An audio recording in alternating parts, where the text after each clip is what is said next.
도이치모터스 주식과 결혼했다. 주식에 그만큼 진심이다. 손해봐가지고 어쩔 수 없이 끼고 가는 거 그거를 은어로 결혼이라는 단어를 써요. 너 물렸구나.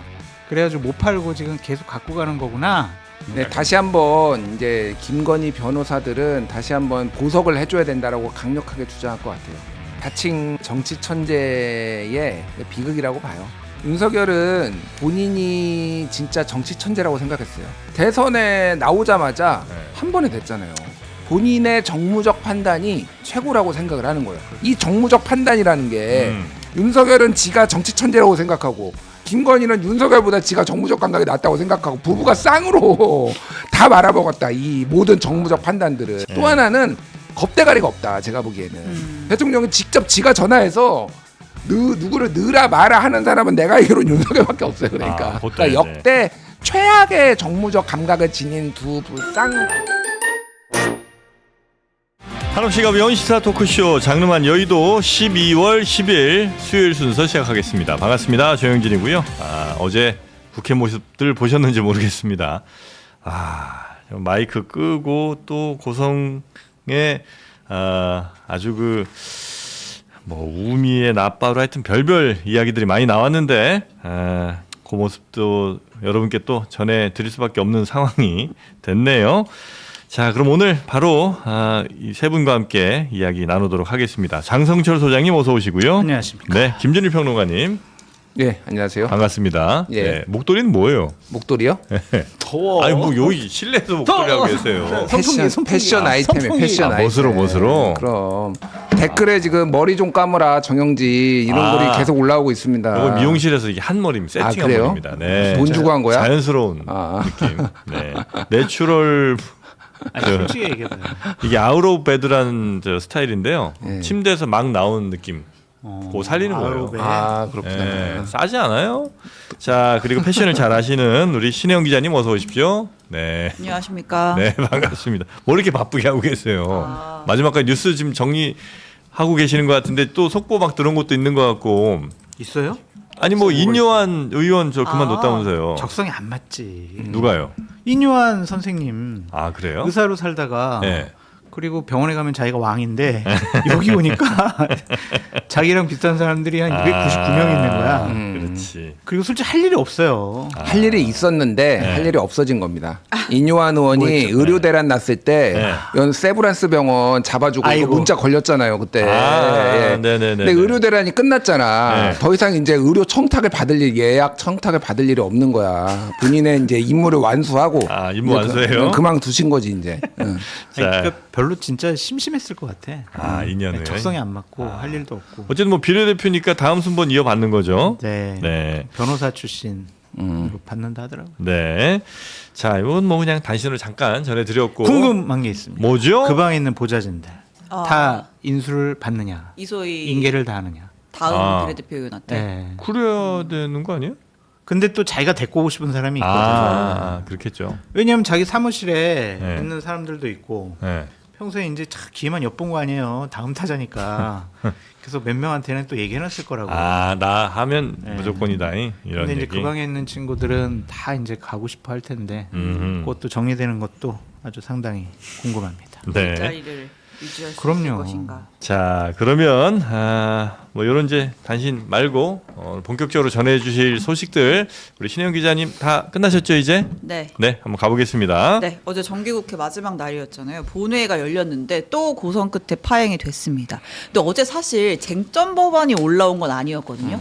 이제 민주당에서 내란 전담 재판부 관련 사법개혁 관련 법안들 다 좀 숨고르게 하겠다. 정청래 대표가 그렇게 얘기를 했었잖아요. 그래서 그런 거 다 빼고 사실은 여야가 합의했던 민생 법안들만 올라왔는데 국민의힘에서 이제 방침을 그렇게 세운 거예요. 지금 민주당이 여러 위헌 요소 있고 이런 거 주장하는데 앞으로 우리 그런 쟁점 법안이든 아닌 법안이든 본회의에 올라오는 거 전부 다 필리버스터 해가지고 그런 부당성을 알리겠다라고 했던 거죠.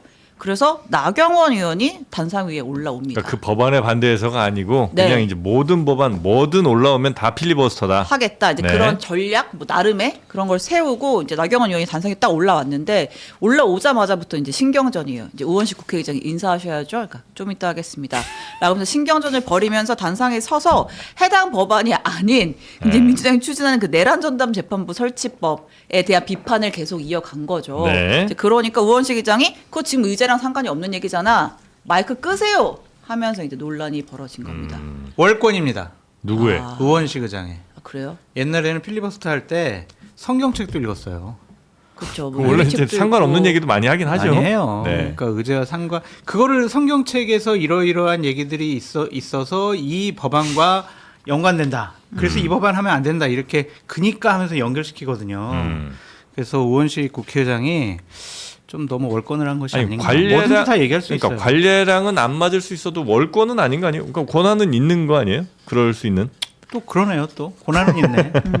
회의 네. 진행의 권한이 있으니까. 네, 근데 이제 막 통상은 막 3시간, 4시간씩 해야 되니까 의제와 상관없는 얘기하고 헌법 1조부터 읽어도 약간 봐주는 게 있긴 있었는데 네. 원래 이제 국회법에 따르면은 이제 의제에 의한 발언은 금지된다라는 내용이 있긴 있잖아요. 그래서 뭐 어떻게 적용이 됐는지는 모르겠지만 어쨌든 그런 상황에서 마이크를 끄니까 그럼 이 상황은 또 어떻게 보시는지 새로운 마이크가 또 단상위에 등장을 합니다. 무선 아, 마이크. 무선 마이크. 마이크 딱 꺼지니까 곽규택 의원이 나와가지고 나경원 의원한테 무선 마이크 이렇게 채워줘요. 어허. 그러면서 또 사단이 벌어지는데 요건 잠깐 보고 오겠습니다. 네. 마이크가 거기 있어요 지금? 아니 그러니까 마이크가 있냐고 저 중계되고 있는 게 있어요? 아니 이게 이렇게 마이크까지 갖다 주고 무슨 중계한다고 하면 이건 정말 국회를 무시하는 거지. 이거 어떻게 이렇게까지 할 수 있어요? 네, 저 뒤로도 이제 얘기 한참 많이 있는데 짧게만 좀 보여드린 거고. 저것도 잘못한 거예요. 누가요? 저건 나경원 의원하고 곽규택 의원. 왜냐하면 국회 본회의장 안에는요. 네. 뭔가 이제 가지고 들어갈 때는 사전에 신고하고 허락 맡아야 돼요. 아, 뭐 그래야 되겠죠. 왜냐하면 그냥 위해를 할 수 있으니까 무선 마이크로 막 때리면은 죽을 수 있잖아요. 막. 아이, 예. 아니, 극단적인 상황 네네네네, 가정에서 네. 제가 양념을 좀 쳤지만 네. 네. 그래서 뭐 플랜카드라든지 피켓이라든지 이런 거 가져갈 때도 국회 사무처에 뭐 원래 다 신고하고 허락 맡고 뭐 그래야 되겠죠. 그래야 돼요. 예. 근데 저거를 무작정 갖고 들어갔다라는 것은 좀 국회법 위반 소지가 네. 있어 보입니다. 근데 저걸로 근데 뭐 유튜브를 했다는 거예요? 뭐 중계가 되고 있다는 건 뭐 그런 얘기인가 싶던데. 예, 유튜브인데 어느 유튜브인지는 제가 확인을 못했는데 예. 어쨌든 뭐 여러 개가 있으니까 그 중계하는 언론사가 뭐 그런 것 같고 네. 이게 그러니까 상호 존중과 이제 상호 자제, 제도적 자제, 관례 뭐 이런 것들이 다 깨지는 것 같아서 개인적으로 좀 씁쓸합니다. 이제 잘잘못을 따지기 전에 그러니까 필리버스터 이제 우원식 의장이 저렇게까지 하게 된 배경은 그야말로 좀 작작 좀 하라요. 그러니까 법도 바꿨어요. 심지어 원래면은 이 필리버스터를 그러면은 주재를 해야 되잖아요. 네. 그거를 국회의장 아니면 부의장이 하는데 국민의힘의 주호영 국회 부의장은 이걸 안 해요. 맨날.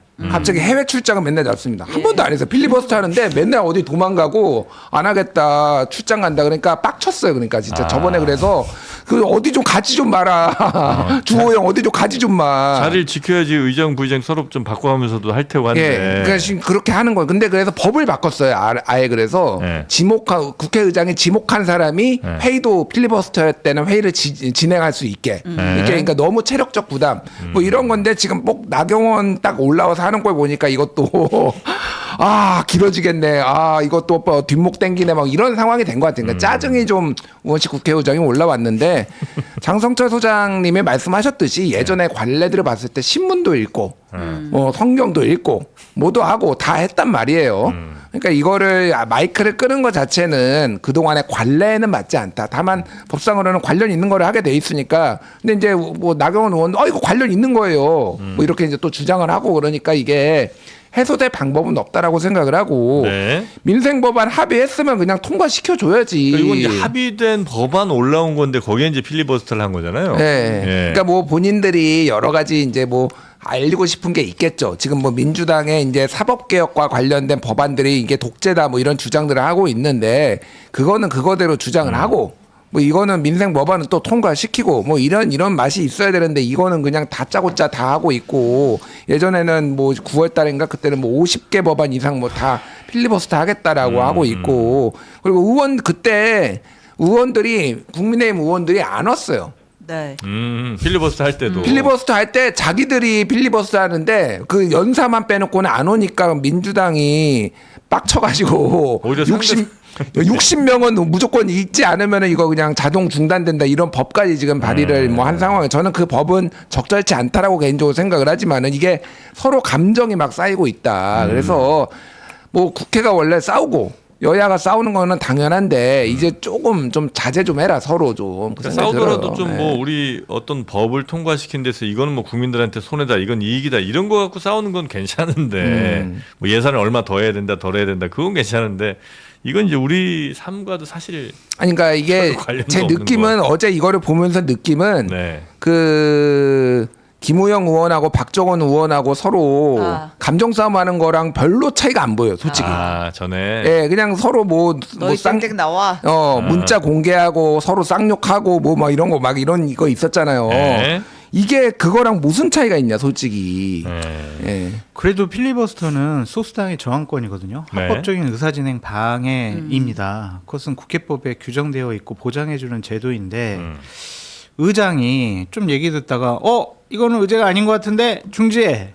이거는 아무리 생각해도 월권이 맞는 것 같습니다. 다시 제 논리가 맞다고 좀 생각이 들고 네. 권한을 좀 남용한 것이 아닌가 그런 생각이 좀 듭니다. 그래서 의장께서 너무 진영 편을 든 것이 아닌가 민주당 그런 편을 든 거 생각도 아니냐? 들고 네. 뭐 처음에 얘기하셨듯이 인사도 안 하니까 좀 감정이 상해 있고 여러 가지가 있는 것 같네요. 인사는 왜 안 해요? 해야죠. 그건 진짜 안 하는 게 하면 되는 잘못됐어요. 거 아니에요? 글쎄 말이에요. 인사는 하자. 그러니까 인정하기 싫다라는 거죠. 아니, 인정하기 싫을 수는 있어도 그게 꼭 그 사람 개인을 막 맞아요. 존경해서 그 사람한테 인사한다고 생각하는 건 아니잖아요. 아니, 인정하는 그러니까 거예요. 저도 정영진 인정하기 싫지만은 정영진이 오면은 인사도 하고 다 한단 말이에요. 그런 거예요. 그러니까 그렇죠. 사회적 관계라는 게 있는데. 그렇죠, 그렇죠. 나중에 할게요. 네. 저라고 뭐 여러분한테 마이크 주고 싶겠습니까? 못 뺏겨. 자, 여튼 어제 국회에서 있었던 그 그리고 나서 상황들. 그 마이크 관련해서는 네. 나경원 의원이 강선우 의원도 예전에 마이크 차고 나와서 했었다. 아 그래요? 그러니까 이제 유튜브 얘기가 그 얘기였던 것 같아요. 네. 나만 무선 마이크 찬 거 아니다. 강선우도 그때 4월달에 대정부 질문 때 개인 마이크 차고 나와가지고 하지 않았느냐라고 하니까 이제 우 의장이 난 그땐 내가 못 받고 막 이제 그런 설정이 있었는데 어쨌든 이제 강선우 의원은 그게 뭐 어디 뭐 방송에 내보내려고 유튜브를 따로 하려고 한 건 아니고 근데 녹음용으로 그냥 자기가 녹음기였다라고 개인적으로 그랬죠. 찬 거다 이렇게 또 추가적인 설명이 있고 근데 그런 그것도 해프닝들이 마이크인데. 있었습니다. 녹음기 아니라고 또 마이크긴 한데. 네. 강선우 어쨌든 끝났어요. 어제 정기국회 마지막 날이었기 때문에. 네. 임시국회 소집 안 해요? 해야죠. 뭐. 그렇죠. 뭐 그러니까 이제 지금 가능성은 있는데. 민생법안 59건이 지금 보류가 돼 있는 거죠. 그래서 그렇죠. 예. 요건 이제 여야가 합의가 이미 된 거고. 네, 처리만 하면 되는 것들인데. 임시국회 열려서 아마 그때 처리하겠군요. 그러면. 네. 네. 알겠습니다. 네. 그리고 김건희 윤석열 한번 가볼까요? 가볼까요? 다시 네. 갑니까? 네, 준수한 사람과의 카톡 내용이 추가로 공개가 됐습니다. 이게 어제 그 주기자 라이브 주진우 기자가 네. 하는 그 채널에서 공개가 된 내용인데 2015년 당시에 그 도이치 주가 조작 사건의 주포 이준수 씨와 김건희 씨가 나눈 카톡 내용이 이제 공개가 됐어요. 네. 내용을 보시면 김건희가 묻죠. 도이치 어떻게 해야 돼? 그러니까 이제 준수한 사람이라고 김건희 폰에 저장이 되어 있었대요. 이준수가. 네, 그래서 준수한 사람이 요즘도 주식해? 아직도 그거냐? 결혼했구만. 하니까 결혼 안 했는데 하면서 이제 뭐 단가 얼마 뭐 하니까 끼고 살면 결혼한 거지 하니까 뭐 딴청 피우는 이모티콘을 보냈다고 하죠. 도이치 바보야. 팔아? 이따 알려줄게. 좋은 거 천진데. 이제 이런 걸 보면서 일단은 그 김건희가 이준수에게 적어도 2015년까지는 도이치를 비롯한 이 주가 조작 관련돼서 컨설팅을 받은 거 아니냐. 그렇게 볼 수 있는 정황 증거 아니냐. 이제 이런 해석이 나오는 거죠. 네. 이준수 같은 경우에는 이제 과거에는 김건희는 도이치 주가 조작 몰랐어. 오히려 김건희가 피해자야라고 검찰에 진술을 해서 그때 이제 무혐의의 근거 자료를 활용됐었는데 최근 특검 진술에서는 입장을 좀 바꿨어요. 김건희 통정거래 알고 있었을 것이다라고. 되게 저 친분 활동 굉장히 오래된 것 같은 느낌이네요. 굉장히 친한 느낌. 그 말투에서 이렇게 느껴지는 거는 네. 아주 친했고 그다음에 뭐 주식 투자 편한 것 관련해 같아요. 네? 편하게 되게 편한 사이인 것 생각한 같아요. 것 같아. 네. 서로 반말하고. 예. 아니 그래서- 뭐 반말은 할 수 있는데 네. 4살인가 맞나 2살 맞나 헷갈린 나이가 뭐 예. 나이는 더 많고 제가 이준수 씨 이름이 공개되기 전에 준수한 것으로 알려진 이모 씨 이렇게 소개를 했거든요. 네네. 정확했네요. 네, 준수한 사람 이렇게 저장을 예. 준수한 사람 했으니까 맞습니다. 김건희가 인식한 것과 정확히 일치한 것 같고 여기에서 결혼했구만 이 얘기는 제가 보기에는 이거를 오해하면 안 될 것 같아요. 도이치모터스 주식과 결혼했다. 주식에 그만큼 진심이다. 이런 얘기 같아요. 제가 보기에는. 아니야. 네. 이거는 저처럼 이제 주식을 해서 망해 본 사람들은 아는 건데 손해 봐가지고 어쩔 수 없이 끼고 가는 거 그거를 은어로 결혼이라는 단어를 써요. 그래요? 그러니까 이제 이 준수한 사람이 결혼했구만 이거는 너 물렸구나. 그래가지고 못 팔고 지금 계속 갖고 가는 거구나.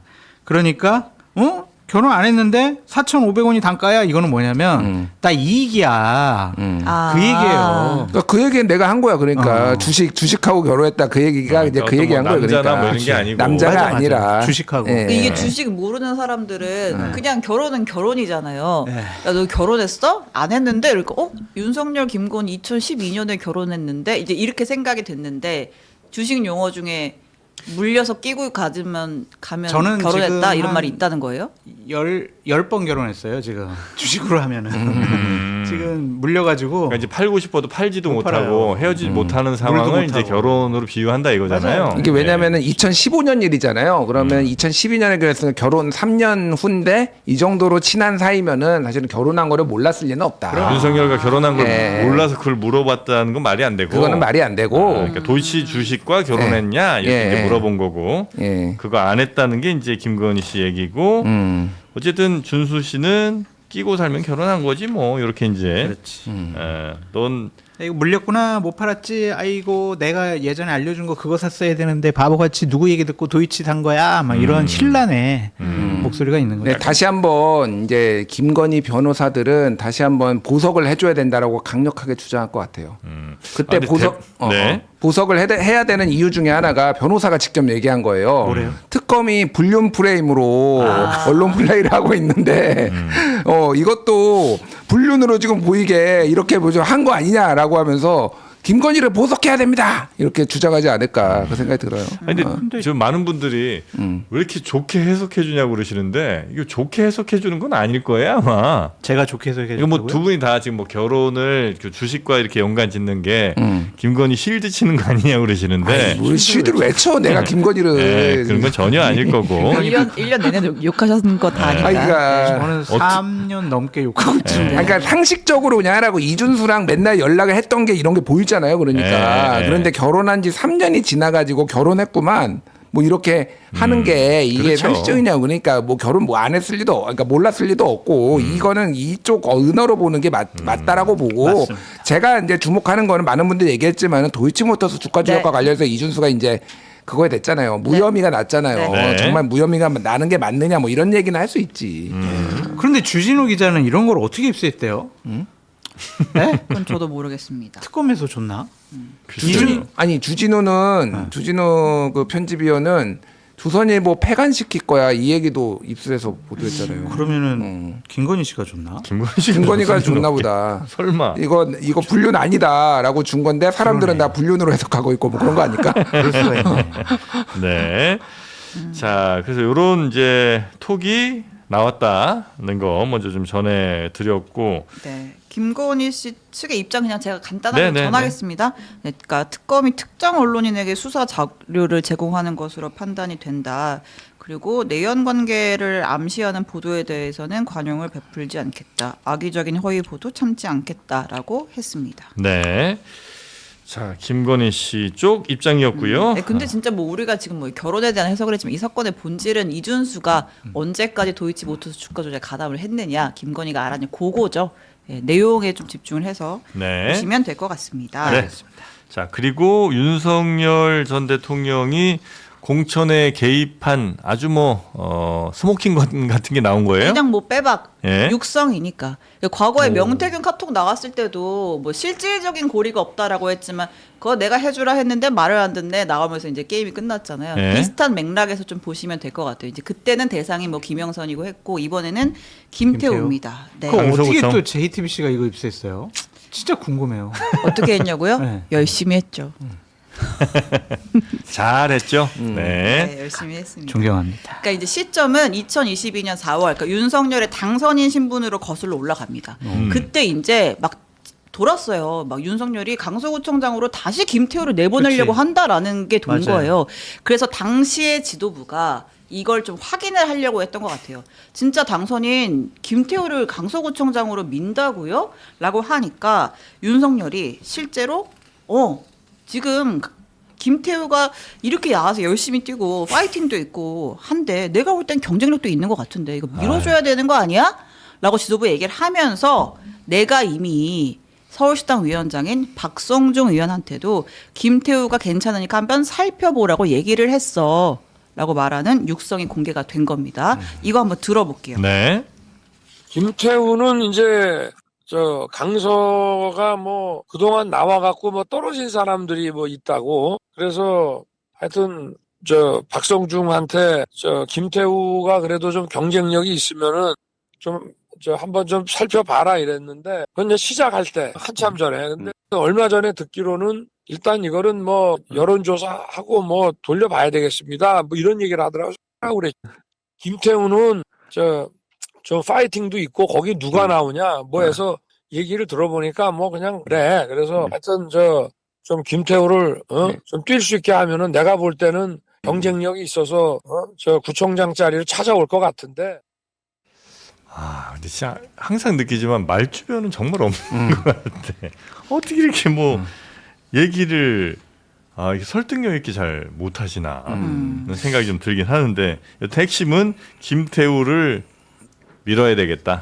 네. 김태우를 내보내야 되겠다 이거죠. 그러니까 자칭 정치 천재의 비극이라고 봐요. 그러니까 무슨 얘기냐면은 윤석열은 본인이 진짜 정치 천재라고 생각했어요.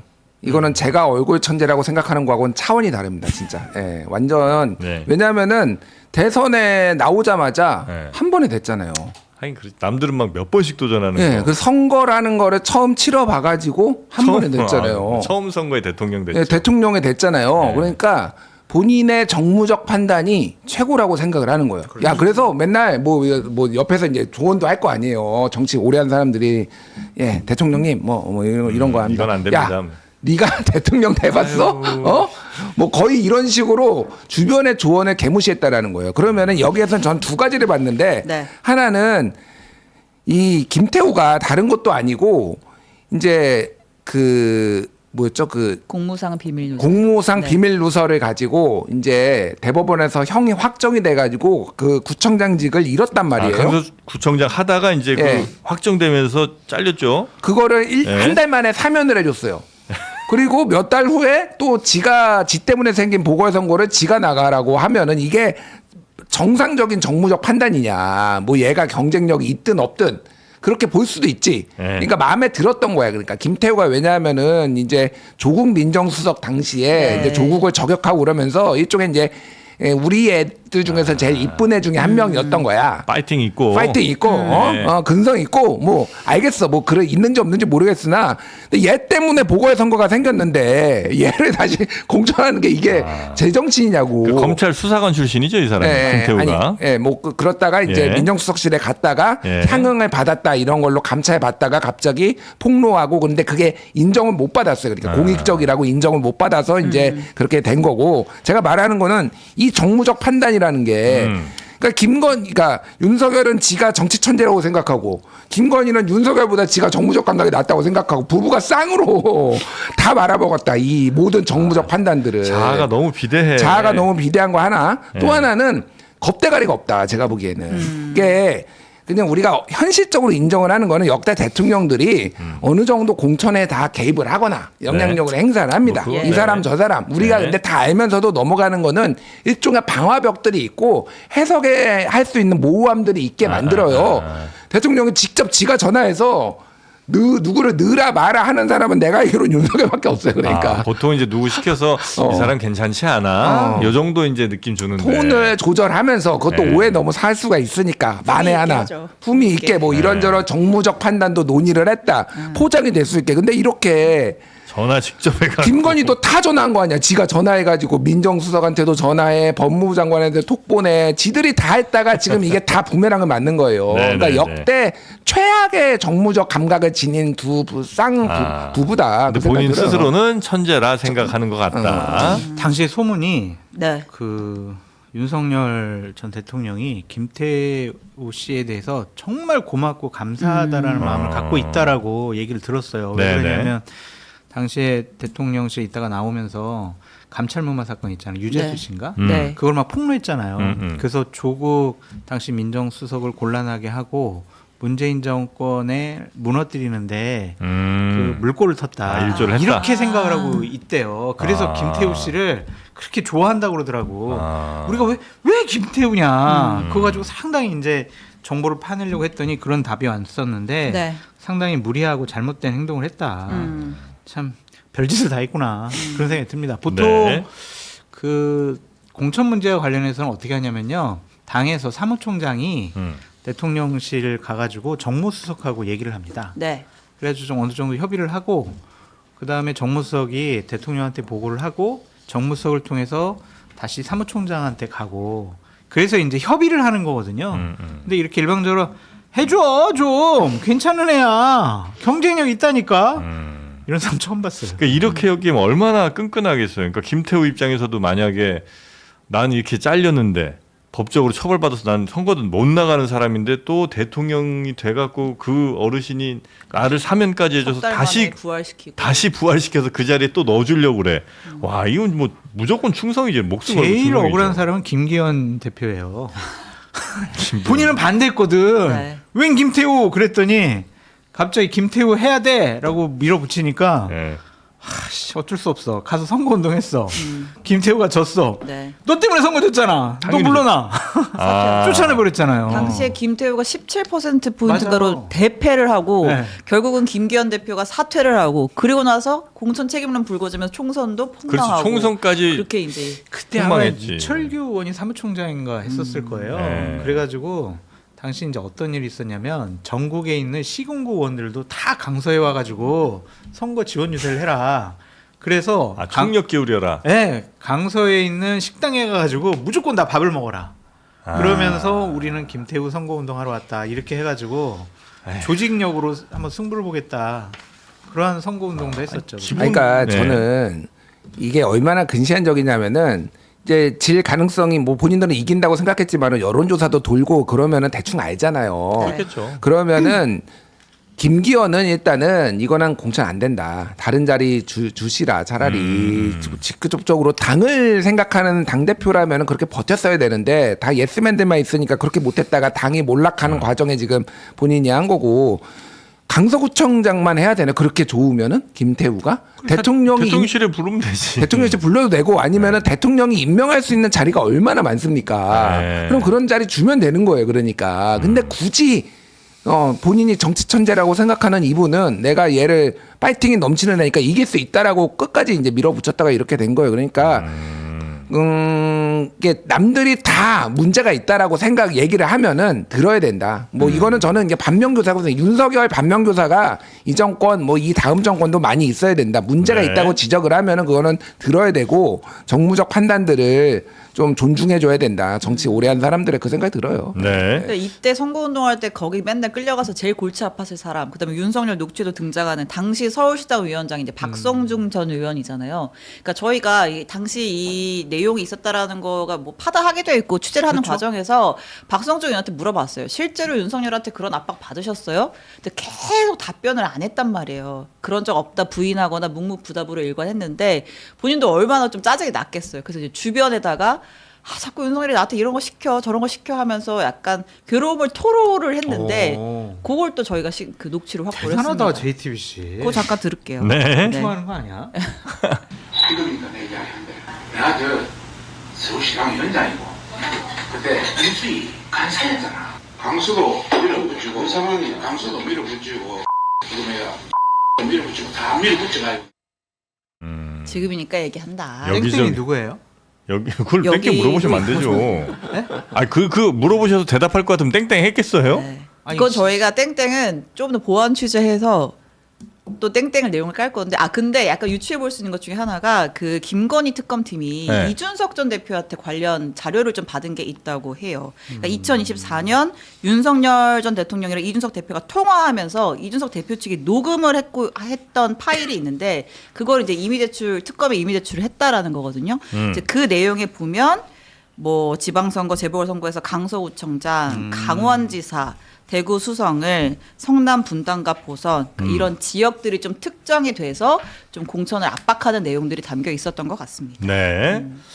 자, 하여튼 어디까지 과연 윤석열의 개입이 있었는지 요거는 이제 사실 많이 나오기는 나왔고 이제 좀 더 특정 그리고 좀 더 정확하게 따져볼 부분은 좀 있긴 있는 거죠. 근데 이게 참 처벌할 수 있을지 처벌이 이거를 우리가 법적으로 좀 따져봐야 될 것 같은데 다수설은 처벌하기 힘들다. 왜 그래요? 그런 얘기가 맞는 것 같습니다. 당선인은 공무원이 아니다. 당선인 신분에 했던 일들은 네, 실질적으로 뭐 공무원이지만 공무원 같은 최고의 공무원이죠. 솔직히 대통령 당선인이 그리고 그 대통령에 준하는 경우를 봤잖아요. 맞잖아요. 근데 네. 그게 공무원의 범죄에 들어가는 것이냐? 당선인이 그러한 점에 대해서 논란이 좀 많아서 사실상 공무원 이렇게 하면 안 되나? 사실상 처벌이 사실상. 좀 불가능한 것이 아닌가. 그 부분에 좀 그런 생각이 대해서는 들어요. 도덕적 윤리적인 지적은 할 수 있지만 법률적으로 처벌을 할 수가 있을까? 그런 걱정이 있습니다. 만약에 처벌해야 되는데. 이게 만약 처벌이 안 된다 치면 네. 앞으로 당선인들이 그럼 뭐 한 두세 달 뭐 이렇게 또 기간이 있을 거 아니에요. 그동안 계속 뭐 좀 공무원으로서 해선 안 될 행동들을 하더라도 그거 처벌 못 한다는 거잖아요. 그럼 앞으로도. 법을 고쳐가지고 당선인도 공무원의 범죄에 들어간다 뭐 이런 식으로 하든지. 그럼 법 해석을 좀 그렇게 하면 되는 거 아닌가? 여튼 뭐 현재까지 좀 쉽지 현재까지는 않다. 그렇죠. 예.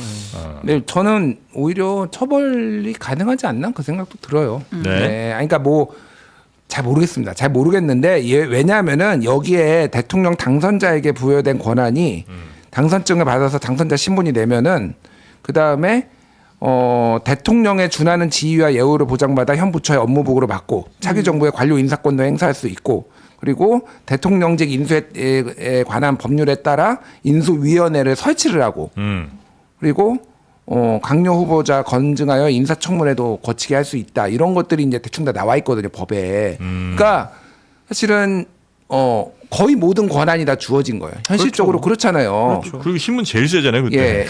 예, 그러니까요. 그래서 저는 이거를 공무원으로 웬만한 법에는 그리고 공무원 및 그에 준하는 뭐 자 이런 식으로 다 써 있어요. 법들이 다 보면 네, 공직선거법도 네, 네. 그렇고 다 거기에 뭐에 준하는 자 이렇게 써 있거든요.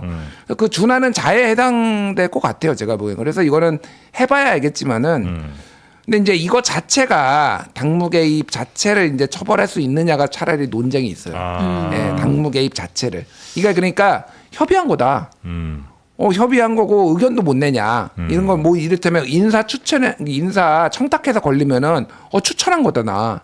뭐 이렇게 다들 나오잖아요. 그러니까 네. 그렇죠. 예전에 그러니까 유승민 의원이 예전에 그 본인 사람들 박근혜 정부 때 이제 청탁한 게 이제 국정농단 특검에서 이제 그게 나왔었거든요. 네. 그게 나왔는데 나는 그거 추천한 거지 청탁한 거 아니다. 뭐 이런 적도 있고 뭐 문진석도 예를 들면은 이번에 나 추천한 거다 이렇게 나올 수 네. 있어요. 이게 만약 법적으로 문제가 되면은 네. 그래서 이게 처벌이 실제 과거 사례도 그렇고 생각보다 많지 않아요. 그러니까 이게. 그러니까 국가 공무원 법엔 당선인이 안 들어가 있으니까 참 그거를 어떻게 처벌할까 현실적인 어려움이 있을 것 같아요. 그러니까 당선인이라 처벌하기 어려운 것도 하나 있고 그 다음에 뭐 대통령이라 설령 쳐 주더라도 대통령이 그냥 이런 사람도 있지 않아? 이렇게 이제 추천 내지는 아이디어 제공이다 이렇게 해버리면 처벌하기가 매우 좀 어렵다는 거죠, 애매하다는 거죠. 입증을 해야 되니까 입증을 처벌은 이제 뭐 그런 어려운 점 제가 뭐 이걸 처벌을 하지 말아야 된다 그런 얘기가 아니라 네, 현실적인 네. 얘기예요. 하도 욕을 많이 먹어서 요즘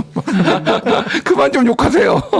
아유, 그냥 그래야 되네요. 네. 여기하면 우리 달고 사는 거죠. 욕한 보람이 있네요. 그래도 사람이 이렇게 바뀌는 거 보니까. 오 깜짝이야. 뭐 하시는 겁니까? 뭐 하는 겁니까? 욕 좀 한번 좀 드셔보실래요? 쌍욕 한번 들어봐야지 정신을 차립니까? 죄송합니다. 네. 욕 얘기 나온 김에 이주제 한번 갈까요? 뭡니까? 당원 게시판에 윤석열 욕쓴 아하. 사람 누구야? 를 국민의힘이 다시 한번 찾고 있잖아요. 찾았지 뭐 이미. 네, 당무감사위가 어제 중간 조사 결과라고 발표를 했는데 네. 사실 이쯤이면 거의 다 깐 건데 뭐가 중간 조사인지는 모르겠습니다. 어쨌든 기자단 긴급 공지를 통해서 결과 발표를 했어요.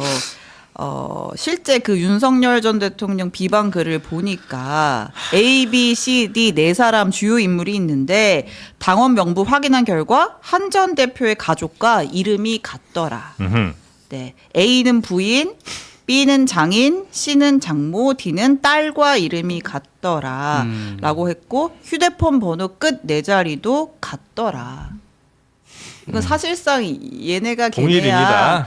걔네야라고 말을 한 것 같죠. 이게 무슨 예. 간첩단 조직 수사도 아니고 중간 수사 결과를 이렇게 발표하냐 그런 생각이 좀 들고 뭐 저희는 다 뭐 그럴 거라고 생각했죠. 그랬겠죠. 네. 예.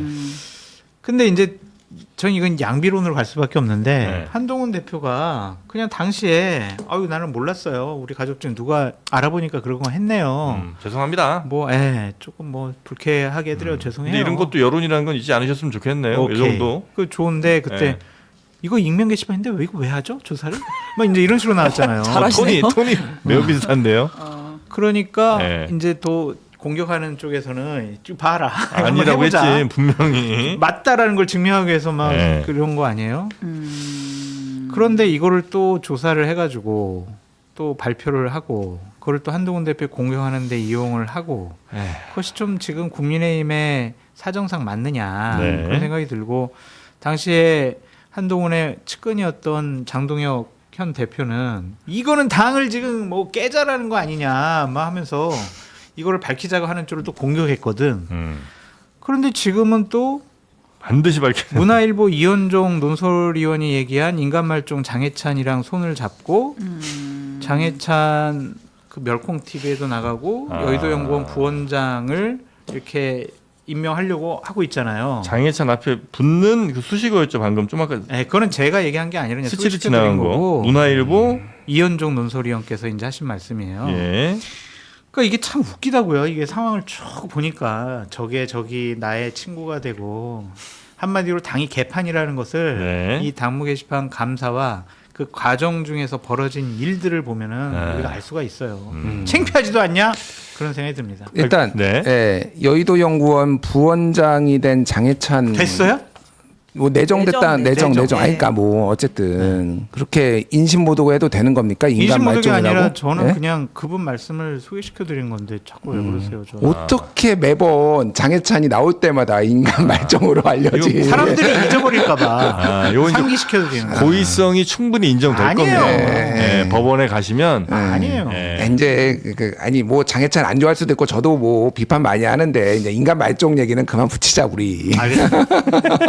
이미 충분히 인간 말종인 거를 많은 사람이 알고 있기 때문에 더 이상 인간 발전 지금 혼자 3번 아니야. 얘기했어요. 제가 뭐 의도가 있어서 그런 건 아닙니다. 저도 절대. 의도가 있었던 거 예, 아니니까. 두 분 다 같이 갑니다. 저는- 네, 발표. 네. 어디로 가려고? 몇 가지 의견. 예.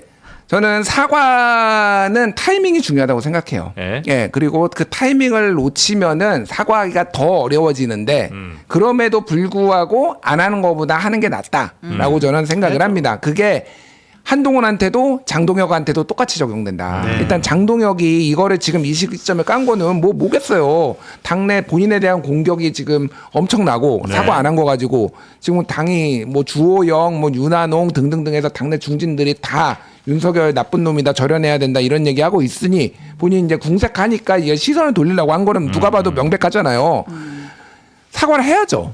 장동혁은 어쨌든 이거는 이거고 사과를 본인이 해야 되는데 지금 시간이 늦어지면 늦어질수록 문제는 더 커지고 쫓겨날 확률은 하루에 1도씩 올라간다. 장동혁식의 어법으로 하면은 제가 네. 보기에는 9번째 비대위원장이 어른거린다. 그 생각이 들어서 번째예요, 벌써? 8번 했으니까 지금까지 8번 이 읊어드려 내가 다 외우고 다녀. 괜찮아요. 김종인, 주호영, 정진석, 한동훈, 랩이야, 랩. 권영세, 황우여, 권영세, 김용태, 송원석 이렇게 8명이에요. 이제 9번째 누가 될지 궁금하고 한동훈도 마찬가지입니다. 한동훈도 말씀하신 대로 그때 그냥 적당히 인정했었어야 돼요. 죄송하다. 그렇죠. 예, 여러 가지 논란이 있었는데 가족이 이런 버렸는데 내가 너무 공경에 빠지는 상황이라서 가족 중에 일부가 이렇게 했는데 익명 게시판이긴 하지만은 부적절했다라고 생각을 한다. 하지만 이 부분은 어쨌든 당이 잘 되기 위해서 한 거고 네, 그렇지. 그래서 뭐 갑시다 이런 식으로 했었었는데 지금 이제 사과 타임을 놓쳐보니까 네. 계속 이거는 사람들이 특히 이제 그쪽 당원들은 이거 보고 있거든요. 이 한동훈이 어떻게 하나 안 하나. 그래서 이 부분은 저는 지금도 장동혁이나 한동훈한테 둘 다 마찬가지지만은 지금이라도 하는 게 낫다.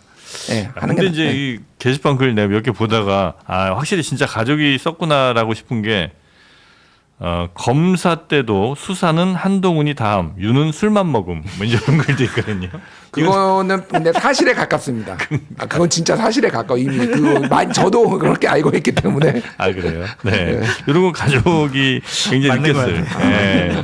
한동훈에겐 시기 질투. 뭐 이게 뭐냐 성녀라 뭐 이런 것들이 있죠. 네. 자, 네. 이런 입장 아직 안 나왔죠? 한동훈 대표. 한동훈 대표 입장은 아니고 어제 그 SBS 유튜브인가 거기 방송 나와가지고 그냥 뭐 한마디 해줘. 장동혁 대표가 코너에 몰리다 보니까 어떻게든 정적을 공격해서 이제 좀 당내 분란을 일부러 일으키려고 한다라고 뭐 얘기를 근데 했습니다. 입장을 표명 안 하기는 어려울 것 같아요.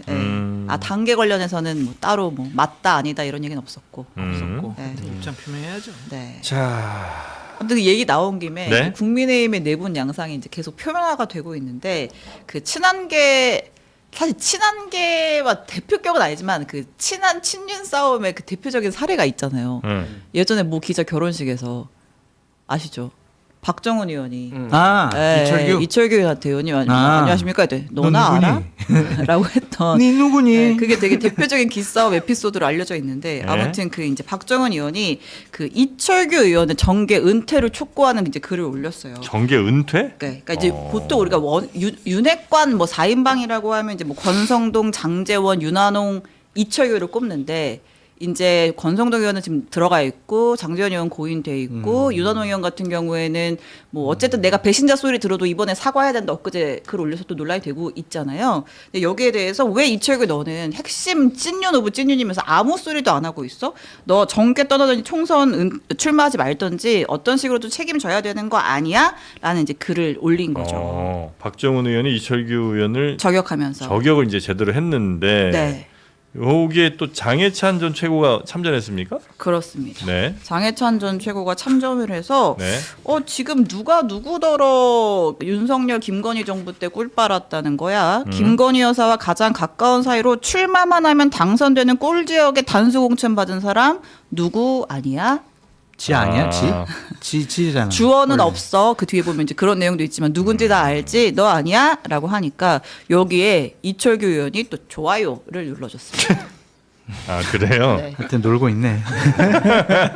와 이철규 의원 약간 누르면서 조금 근데 민망한. 저거는 자기 고백인 것 같아요. 김건희와 가장 가까운 사이로 출마만 하면 당선되는 꿀적에 단수 공천 받은 사람. 원래 자기였잖아요. 장해찬. 단수공천은 아니었어요. 그때 장해찬은 단수공천 경선했었나? 경선했는데 이겼어요. 예, 예. 이겼다가 이제 나중에 문제가 잘렸죠. 날라갔지. 단수 공천 형식의 경선. 그럼. 그러니까 저는 네. 그러니까 장해찬은 제가 보기에는 이 순간순간 순발력 하나는 뛰어나다고 봐요. 어마어마하죠. 예, 그러니까 이 한동훈 저격하고 뭐 친한계 저격하고 이 순간순간 페북에 올리는 글이나 이러니까 이쁨 받아가지고 그렇지. 장도광한테도 중용받고 윤석열한테도 중용받고 그런 거예요. 뭐 근데 요즘에 이준석한테도 중요한 요즘은 이준석하고도 좀 친하게 이준석계랑도 친하대. 맞습니다. 그러니까 그런데 제가 말하는 거는 예찬 최고도 좀 네. 성찰을 해라. 난 그 성찰 말을 안 해요, 이런 사람들. 성찰을 좀 해라. 아. 예, 본인이 이렇게 나댈 땐가 솔직히 저는 그 생각이 들고 뭐 이게 이제 본격적으로 저는 내부의 신호탄이라고. 왜냐하면은 지금까지는 장동혁 대표한테 사과를 요구했지 누가 책임지고 나가라 말아라 뭐 이런 것들이 없었잖아요. 사퇴. 그러니까 예를 사퇴 뭐 이런 게 없었잖아요. 근데 이게 지금 본격적으로 최근에 나온 사퇴의 신호탄이거든요. 그러면은 이게 이제 본격적인 내분 투쟁으로 이제 가는 신호탄이다라고 보고 예전까지 예전에 이제 말의 온도가 이제 어느 정도 뭐 좀 반성해라 사과하라 요 정도였다가 이제 사퇴 얘기 나오면 이제 내분이 매우 격해지는 거군요. 그렇죠. 네. 그리고 과거에 예를 들면 이런 거예요. 권노갑 옛날 김대중 정부 때 권노갑 예, 예. 고문 이분이 이제 진짜 실수였거든요.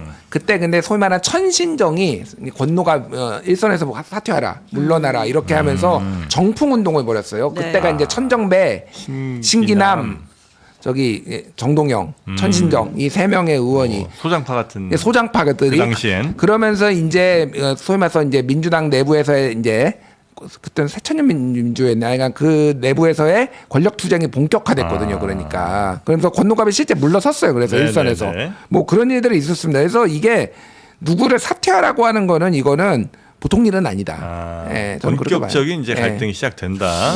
장해찬 씨 같은 경우에는 정말 말 잘하고 뭐 어떤 누구와도 논쟁을 붙어도 지지 않을 만큼 네. 명석한 머리 언변 다 갖고 있거든요. 장해찬 씨가요. 장해찬 씨 갖고 있죠. 네. 진짜 뭐 평론이나 약간의 뭐 저랑 목표 지향점 뭐 이런 것들은 좀 다르지만 말 잘해요. 그건 인정을 해줘야 되는데 여의도연구원 부원장을 시키는 것 때문에 장동혁 대표에 대한 국민의힘 의원들의 평가가 더 나빠질 수가 있을 것 같다. 좀 그런 생각이 들어요. 여의도연구원 부원장 자리가 상금 부원장 자리가 있고 비상금 부원장 자리가 네. 있는데 상금 부원장 자리는 연봉도 꽤 세요. 만약 상근이 아니라 뭐 비상근인지는 뭐 제가 아직 확인을 못했지만 여의도연구원 부원장을 시키는 이유가 장해찬 씨가 장동혁 대표를 좀 도와주고 옹호해 주니까 그렇게 보온성을 해주는 것이 아니냐 그렇게 하는 건데 의원들이 생각을 하겠죠. 여연히 내 편을 그렇게 지명하고 임명해주는 보온성 인사 그 자리냐. 여의도연구원 같은 경우에는 당을 어떻게 개혁을 해야 되고 당의 여러 가지 정책적인 부분을 준비해야 되는 자리인데 장해찬을 임명하는 것이 과연 맞는 것이냐. 예전엔 장해찬에 대해서 많은 의원들과 후보자들이 두려워했어요. 네. 왜냐하면 본인 입으로 막 얘기하고 다녔거든. 나는 윤석열, 김건희랑 수시로 통화한다. 문자 주고받는다. 그러니까 그 앞에서 많은 의원들이 조금 잘 보이려고 했죠. 왜냐하면 내 얘기 또 험담하면 혹시, 어떡하지? 막 이래서. 근데 지금은 그 후견인이 없어졌잖아요. 네. 그럼 장해찬에 대해서 예전에 상당히 좀 안 좋게 생각했던 사람들은 네. 여러 가지로 반대하거나 공격을 할 가능성이 높아요. 그럼에도 불구하고 장동영이 밀어붙이게 되면 네. 네. 너 어떻게 그럴 수가 있냐라고 하면서 공격의 빌미를 스스로 네네네. 제공한 것이 아닌가 그런 생각이 그래요. 듭니다. 하여튼 국민의힘은 3장 그러니까 장해찬, 장성철, 장동혁 이 세 사람이 내 아니, 외곽과 사실은 삼장법사네. 삼장법사. 끌고 가고 아니, 있다. 근데 정영진 앵커님 사실은 어젯밤에 장동혁 대표 꿈을 꿨어요 내가. 아 진짜? 꿈까지 나옵니까? 아침에 간단하게 말씀드리면 네. 갑자기 날 보자 그러더라고. 그래서 어느 여의도 카페에 갔어. 그 제가 먼저 기다리고 있는데 들어오면서부터 막 욕을 하는 거야. 부끄러운 줄. 그게 바로 부끄러운 겁니다. 이렇게. 아니, 장동혁이라고. 그러니까 이게 장동혁이. 장동혁 연설할 때 예. 이거잖아요. 그때 그잖아요. 왜 자기를 그렇게 물러나라고 하고 사퇴하라고 그러고 뭐 자기 이렇게 못 잡아먹어서 안달이냐. 네. 그래 지금 당신이 지금 보수파랑 국민의힘을 말아먹고 있다. 꿈에서 그렇게 논리적으로 얘기했다고요? 했더니 네. 딱 그러더라고. 영향력도 없는 평론가가 시끄럽게 떠든다고 내가 흔들릴 것 같냐? 딱 이러더라고. 그래가지고 내가 영향력이 지금 없지만 내가 영향력을 키워가지고 당신 끌어내리는데 내가 정말 더 열심히 할게. 그러면서 막 문을 박차고 나오는데 잠깐만요, 장 소장님. 그러면서 붙잡더라고. 그러면서 막 대표가? 울어. 막 울면서 내가 지금 얼마나 어렵고 힘든데 그래가지고 이 인간 왜 저러나? 그러면서 깼어요 제가. 아니 무슨 꿈 얘기를 아니, 와, 그래서 와, 내가 확실히 요즘에 그 장동혁한테 꽂혀 있구나. 스트레스를 많이 받으셨네. 네. 그런 생각이 들더라고요. 그래서 아침에 누워가지고 내가 참 이런 꿈도 꾸고. 장동혁 대표도 같은 꿈 꿨는지 한번 확인해봐야 돼요. 장성철이 꿈에 나와서 장성철이 나왔는데. 영향력도 없는 평론가가 나불대고 있네. 이렇게 해서 얘기하는지 한번. 예지몽 되는 거 아니야? 명태균인가? 막 그 생각도 그런 들고 거 아니야? 하여튼 그런 꿈을 꿨습니다. 그렇습니까? 황당합니다. 여의도 연구원 짧게 한마디만 하면은 네네네. 우리나라에 이제 뭐 양당 거의 양당제니까 네. 연구소 연구원이 하나씩 있잖아요. 네. 사실은 대한민국의 최고의 연구소였어요. 여의도 연구원이. 예. 민주연구원도 솔직히 예전에는 한 수 접어줬습니다. 진짜로. 그 정도로 여기에 분석력이 탁월하고 예. 여기가 하는 조사들이 굉장히 공신력이 있고 그게 공개가 안 되고 나중에 추후에 공개되더라도 다 망했어요 지금은. 여의도 연구원 진짜 다 망했어요. 네. 일단은 그 내부에 정치에 흔들리지 않고 일을 하던 사람들이 박사들이나 이런 사람들이 줄사퇴하고 지금 사표 내고 나간 지가 좀 됐고요.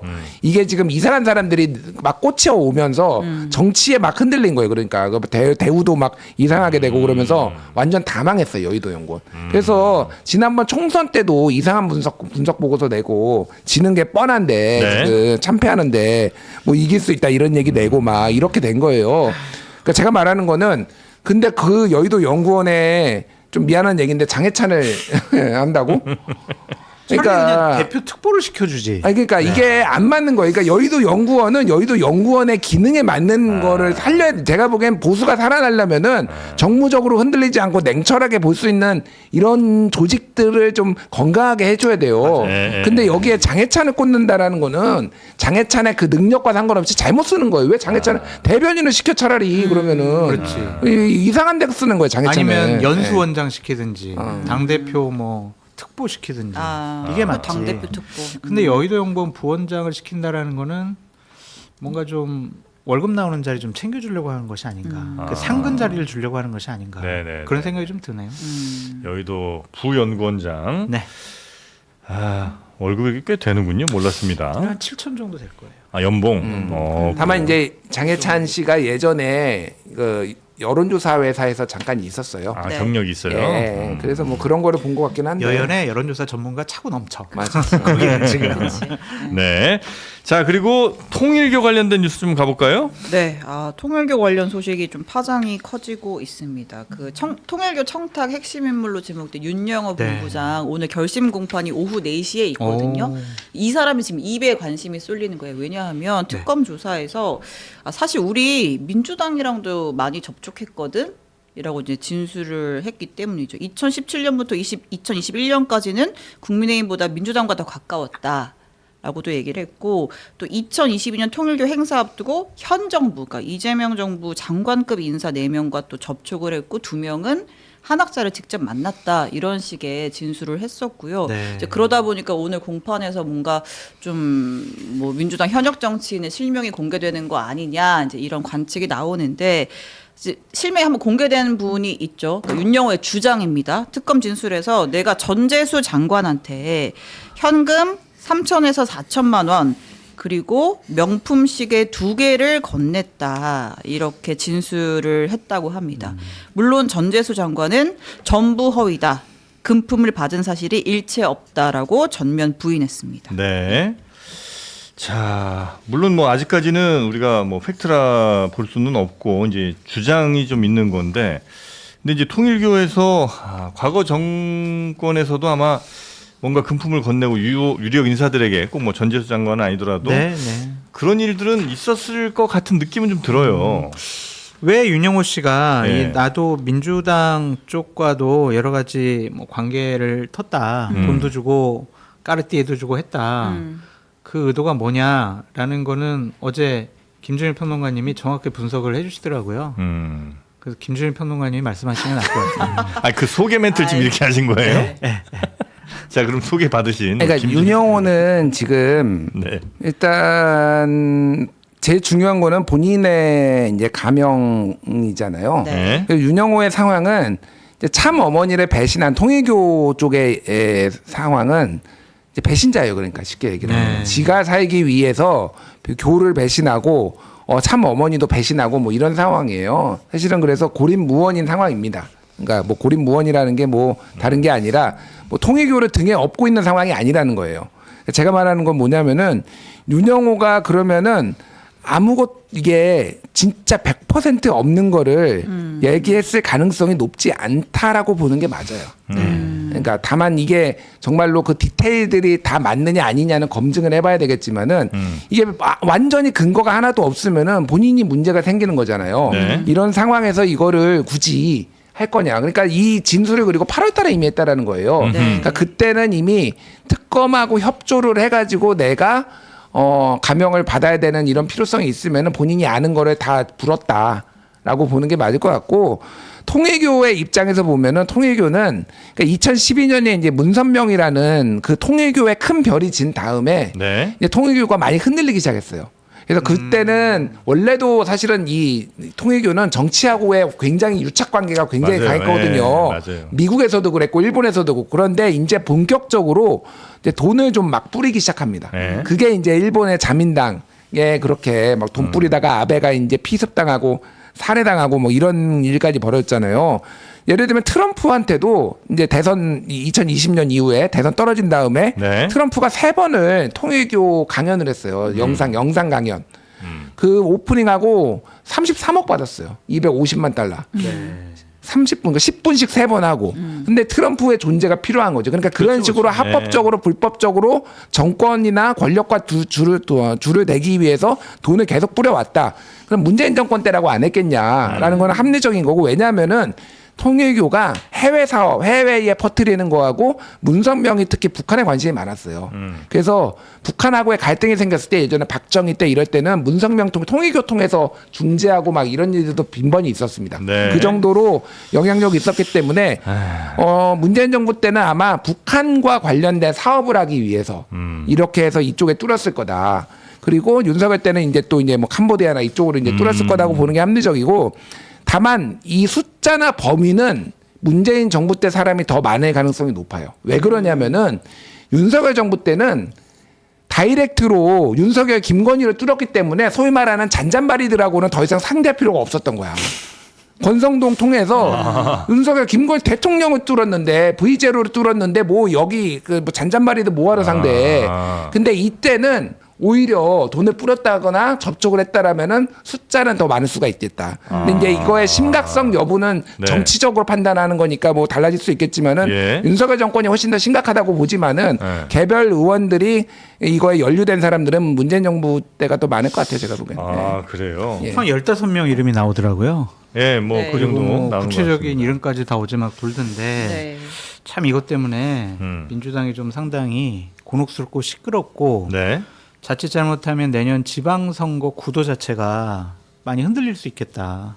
좀 그런 생각까지 듭니다. 아, 근데 이거는 아마 뭐 윤 전 본부장이나 뭐 통일교 측에서 증거 없이 하진 않았을 거 아니에요, 그죠? 근데 뭔가- 생각을 해보세요. 2018년부터 뭐 그렇죠. 20년 뭐 누구에게 했다라는 거를 다 술술 불었단 말이에요. 네. 기억만 가지고 안 했을 것 같아요. 그렇죠. 뭔가 사진이라든지 문자라든지 아니면 본인 기록이라든지 뭔가 증거 자료가 있을 거란 말입니다. 그러니까 그렇죠. 2018년도부터 뭔 짓을 했다라는 걸 다 불지. 네네네. 2018년도 5월달에 뭐 했어요? 정진앵건 2018년이요? 기억 안 나죠.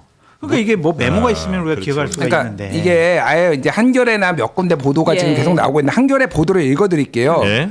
윤영호가 2018년 9월 10일 한학자 특별 보고를 했는데 천정궁에 방문했던 전재수 의원도 통일교 관계자 600여 명이 모인 부산 오지구 모임에 참석해 축사를 했다. 비행기로 서울로 가셨다.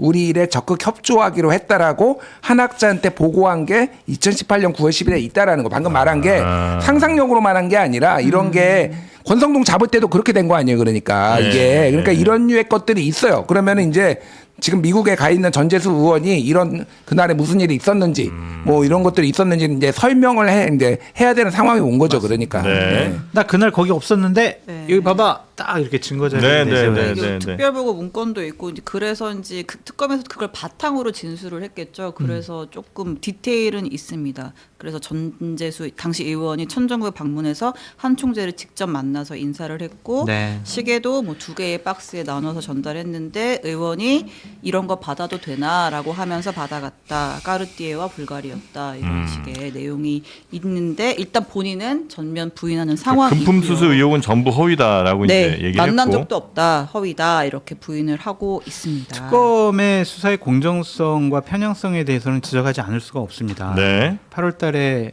뭐 증언이 나왔는데 언론 보도 나오기 전까지는 특검에서 먼저 뭐 밝히지도 않았잖아요.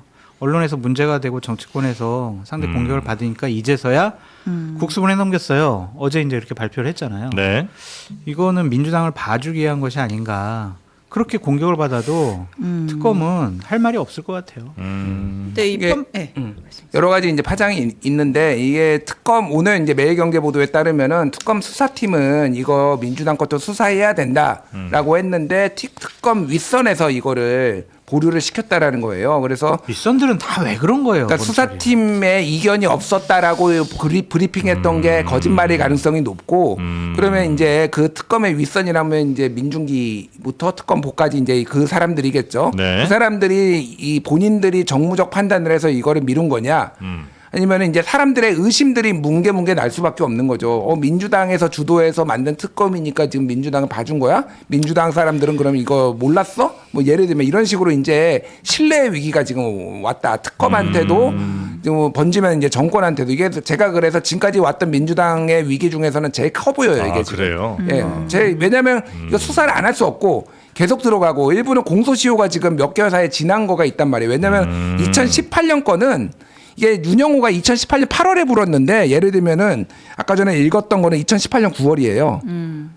전재수 거는. 네. 그러면 8월에 수사를 했으면은 모르겠는데 지금 공소시효가 7년이기 때문에 지났다라는 논란이 생길 수가 있어요. 그래요? 그러면은 공소시효를 넘겨주기 위해서 지금 봐준 거냐 이런 의혹들이 생길 수가 있는 거잖아요. 그러니까 제가 뭐 그렇게 실제 그렇다 아니다 판단할 수는 없는데 이미 특검에 대해서는 신뢰가 많이 떨어져 사람들한테 떨어졌다라고 보면 되고 자 그러면은 민주당에서 얘기했던 종합특검 어떻게 할 거냐. 내란 특검, 김건희 특검, 뭐 최상배 특검 부진한 거 다 모아가지고 저는 그 저번에 이제 이게 무슨 모듬 특검이냐 이거 왜 하냐 비판도 했는데 이거 할 수 있겠냐 그러면은 그럼 국민의힘에서는 야 그거 이거 다 넣어야지 통일교 민주당 거 이거 특검하자라고 당장 나올 테고 뭐 이래서 이게 지금 다 꼬여버렸다 지금 이게 네. 모든 플랜이 다. 물론 뭐 수사 대상이 아니었다고 아마 특검 쪽에서는 얘기하는 것 같긴 한데. 네, 수사 범위 그러면은 그때 넘겼어야 돼요. 그렇죠, 그렇죠. 그거는 말이 안 돼요. 제가 보기엔. 그렇죠. 그건 말이 안 돼요. 예. 이게 지금 편파 수사 논란부터 해서 좀 커지다 보니까 지금 좀 중요한 공지가 두 개가 나와서 네. 설명을 하려고요. 일단 대통령실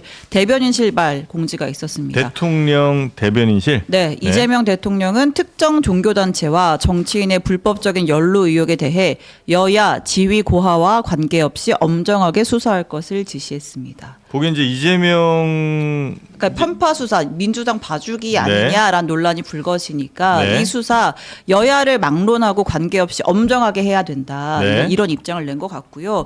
민주당 쪽에서도 공지가 하나 있었는데 뭐냐면 최근 통일교 측이 민주당 정진상 전 정무조정실장과 접촉했다는 보도와 관련하여 정 전 실장은 전혀 사실이 아니며 통일교 측과 어떠한 접촉도 없다고 밝혀왔습니다. 이게 이제 김지호 대변인 명의로 이렇게 지금 나왔는데 네. 이건 왜 나온 거냐면 어제 한 보도가 하나가 있었어요. 그러니까 통일교 간부 간에 그러니까 윤영호 본부장과 뭐 이모 부회장이라고 하는 통일교 사람들 간의 통화 녹취 내용 관련해서 보도가 하나 있었는데 네. 거기 이제 뭐가 나오냐면 그러니까 윤석열 이재명 대선 지난 대선 때 네, 대선을 앞두고 2022년인가? 네, 2022년에 그 통일부 간부끼리 대화를 하는데 네. 그 이모 부회장이라는 사람이 그러니까 이재명 후보자가 사무랑 움직이기 어려워서 그쪽에서 친한 A 의원이 그 윤영호 본부장 당신을 좀 보고 싶어해라는 식으로 연락이 왔다라는 거예요. 그러니까 한학자 총재를 뭐 만나려고 하는데 이제 직접 움직이기가 좀 그러니 뭐 정진상 의원이나 뭐 이런 분들을 통해서 가겠다 이제 이런 것들까지 어제 보도가 좀 나온 것 같긴 하던데요. 그러니까 네. 이 전 부회장이 그 후보가 직접 움직이는 어려우니까 윤영호 본부장 당신이 그 후보자와의 측근인 A 의원 한번 만나볼래? 네. 이렇게 얘기를 하니까 윤영호 본부장이 근데 이재명 후보가 직접 연락이 왔어.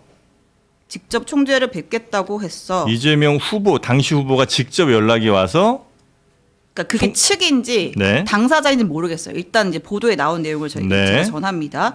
그래서 직접 연락이 왔고 직접 총재를 뵙겠대라고 하니까 그 대화 상대 이 부회장이 그래? 그럼 제가 직접 정진상한테 확인할게. 이제 이렇게 얘기를 한 거죠. 요건 이제 주장입니다. 통화를 한 사람 두 사람은 저 통일교 측의 관계자들. 두 사람, 네, 매우 통일교 고위직에 있는 측의 두 사람, 간부. 네. 윤 전 본부장 그다음에 이 뭐 부회장이라는 이 전 부회장이죠. 네. 이런 사람들이 둘이 얘기한 건데 거기에 네. 이제 이재명 대통령 얘기가 나왔었다. 이재명 네. 대통령이 해명해야 될 게 또 있습니다. 그러니까 전직원 A 씨가 이 친명의 7인 중에 한 명인데 그 통일교 3인자 이청호 선교 정책처장 이 사람을 이재명 당 대표가 이 이청호에게 민주당의 세계 한인 민주회의 부의장 임명장을 주는 영상이 있어요. 그러면은 왜 이 사람에게 줬느냐? 그것에 대해서 그 전직원 A 씨와 지금 이재명 대통령은 이 부분 해명해야 됩니다. 대통령께서 지위 고하를 막론하고 이 부분 밝혀내려고 했잖아요. 본인부터 왜 이 사람 통일교 3인자한테 네. 왜 임명장을 줬는지 그거는 밝혀야 된다라는 생각도 듭니다. 알겠습니다. 일단 하여튼 뭐 당사자 대화 중에 언급된 정진상 실장은 해당 내용 전혀 사실이 사실이 아니고 아니다. 어떠한 접촉도 없었다라고 음. 밝혀왔다고 합니다. 네. 사실이 아니래 그냥 무조건 다 여야 가릴 거 없이 그냥 네. 다 아니래 그냥. 하여튼 요거는 뭐 증거를 갖고 결국 얘기해야지 뭐 양쪽의 주장이 서로 다를 때는 증거를 누가 더 강한 걸 갖고 있느냐 요걸 좀 봐야 될 것 같긴 합니다. 자, 시간이 벌써 또 12시가 됐네요. 그 뒤에도 뭐 백혜령 경정 관련된 뭐 이런 뉴스도 좀 있었는데 오늘은 요 정도까지 좀 다뤄야 될 것 같습니다. 자, 그리고 아마 저희 방송 이렇게 뭐 집에서 댁에서 이렇게 편하게 듣는 분들도 계시고 이동하시면서 모바일로 보시는 분들도 계실 텐데 주변이 시끄럽고 하면 저희 방송이 잘 안 들리죠. 그래서 에어팟 프로 1세대. 와우. 네. 또 국회 뉴스 같은 거 보다 보면 소리 지르는 사람 너무 많아갖고 이 노이즈 캔슬링이 반드시 좀 필요합니다. 오. 네. 그래서 에어팟 프로 1세대 미사용 리퍼비시 상품인데요. 요거는 지금 에어팟 프로가 아마 3까지 나온 모양이죠. 네. 그런데 성능은 뭐 사실 거의 대동소이한 모양입니다. 뭐 네. 저도 이게 아직 안 써봐서 몰랐는데 이렇게 귀에 딱 꽂고 이렇게 사용하는 거 에어팟 프로. 요게 업체 무상 보증도 100일까지 해드리니까 그렇게 쓰셔도 되고 이게 실이 그대로 붙어 있는 상태로 배송이 되는 그런 제품. 요거는 뭐 기사 하나 없이 아주 새 거랑 똑같은 제품이고요. 가격이 원래 좀 한 40만 원 정도 하나 봐요. 30만 원대 후반. 중후반. 네. 그래요. 3, 40만 원 정도 하는 것 같은데 네. 요거를 19만 9천 원의 핫딜가로 이렇게 모시고 있습니다. 뭐 쓰세요 이거 혹시 에어팟 같은 거? 저는 늘 쓰세요? 아니, 여기 에어팟 여기 그건 이제 그건 진짜 프로 일세대. 전까지죠. 프로 전이고 그냥 에어팟. 아직도 쓰세요? 이거 3인가? 그럴 거예요 아마. 바꾸실 좋은 때 안 거네. 됐을까? 예? 바꾸실 때 주면은 바꿀게요. 하나씩 돈이- 줘요. 두 개 돈이 있네. 없어서 사지를 못해. 안 돼. 하나씩 줘요. 이건 그렇게 드릴 수 있는 아니 게 하나씩 줘 하나씩 이렇게 그래. 왼쪽 오른쪽 하나씩. 둘이 같이 그럼 계속 같이 다니시려고? 그거는 좀 곤란한데. 네. 자, 그래서 에어팟 프로 1세대 19만 9천 충전기는 신 기자님 드리고 하나씩 우리 주고. 그럼 셋이부터 다녀요. 당근에다 팔 수 있어 따로. 자, 굉장히 합리적 가격으로 드리는 거니까 네. 지금 바로 확인해 보시고요. 근데 좀 나도 이어폰 하나 있어요. 이어폰이 없어요, 저는. 이어폰 자체가. 옛날에는 이렇게 핸드폰 사면 이어폰 다 줬잖아요. 요즘 안 주더라고. 원래 사실- 안 쓰세요? 원래 이어폰이 없어요. 사세요. 이제 이거 사야죠, 이거. 에어팟 프로. 사세요. 하나 사도록 사서 하나씩 돌리세요. 크리스마스 선물로. 네, 두 분 대단히 감사하고요. 저희는 잠시 후에 김병주 의원과 함께 인터뷰 잠깐 나눠보도록 하겠습니다. 두 분 고맙습니다. 다음 주에 봬요. 감사합니다. 감사합니다. 네. 경기도지사는 김병